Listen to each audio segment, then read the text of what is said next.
कभी आपने सड़क पर दौड़ती किसी गाड़ी को देखा है जिस पर एक ही नाम चमक रहा होता है, होंडा। शायद आपने भी होंडा की बाइक चलाई हो या फिर सिटी सिविक या CD70 में सफर किया हो। लेकिन क्या आपने कभी सोचा ये कंपनी किसकी है?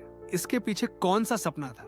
कौन था वो इंसान जिसने पूरी दुनिया को दिखाया कि अगर मन में जज्बा हो तो कोई सपना अधूरा नहीं रहता। साल था 1906।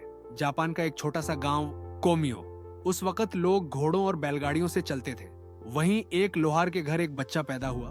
नाम रखा गया सोइचिरो होंडा। ना कोई बड़ा नाम, ना कोई पैसे और ना ही कोई बड़ी पढ़ाई।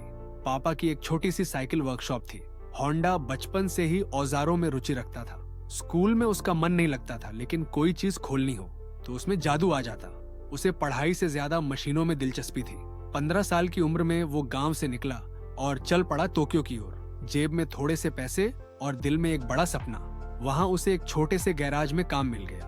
तनख्वाह नाम मात्र की, घर एक छोटा सा कमरा, काम सुबह 8 से रात 10 बजे तक। लेकिन होंडा को कोई शिकायत नहीं थी, क्योंकि वो रोज कुछ नया सीख रहा था। हर मशीन, हर पुर्जा, हर गलती एक नया सबक था। वो कहता था, मैं असफल हो सकता हूँ लेकिन बिना सीखे नहीं रह सकता। 1937 में उसने अपनी पहली कंपनी शुरू की, टोकाई सीकी, जो पिस्टन रिंग्स बनाती थी, यानी इंजन का दिल। उसने कोशिश की कि ये पुर्जे टोयोटा को बेचे, लेकिन क्वालिटी पूरी नहीं हुई और ऑर्डर कैंसिल हो गया। कोई और होता तो हार मान लेता। लेकिन होंडा ने 2 साल और मेहनत की। फिर टोयोटा ने उससे सामान खरीदना शुरू कर दिया। सब ठीक होने लगा था, लेकिन फिर युद्ध आ गया। 1944 में बमबारी से उसकी फैक्ट्री नष्ट हो गई। 1942 में भूकंप आया और जो बचा था वो भी खत्म। अब ना फैक्ट्री थी, ना मशीनें, ना पैसा। बस एक चीज बची थी, हिम्मत। लोगों ने कहा अब छोड़ दो, कहीं नौकरी कर लो। लेकिन होंडा ने कहा, मैंने बीज बो दिया है, अब फसल उगने तक रुकूंगा। युद्ध के बाद जापान में पेट्रोल बहुत महंगा हो गया।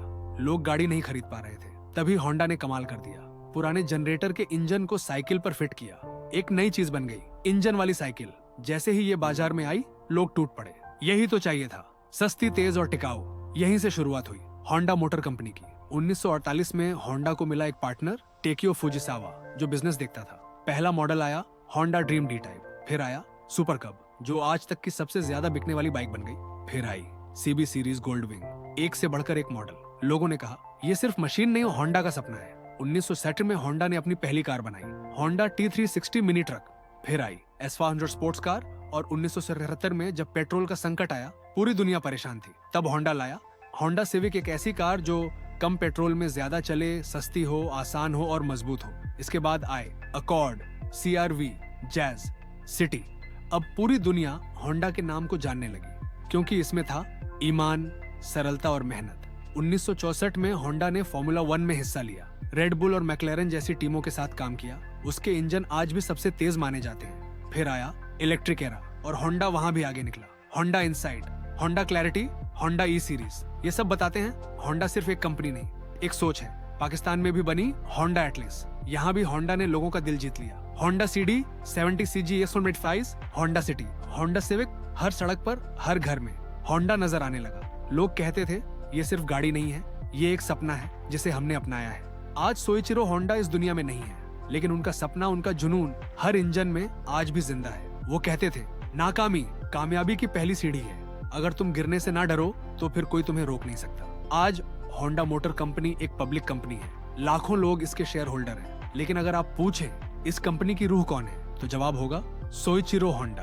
अगर आपको ऐसी सच्ची, प्रेरणादायक और दिल छूने वाली कहानियां पसंद है तो हमारे चैनल को जरूर सब्सक्राइब करें। बेल आइकन भी दबाएं ताकि अगली कहानी आपसे छूट न जाए। सोइचिरो होंडा भले ही अब ना हो, लेकिन उनका नाम आज भी हर इंजन के साथ दौड़ रहा है।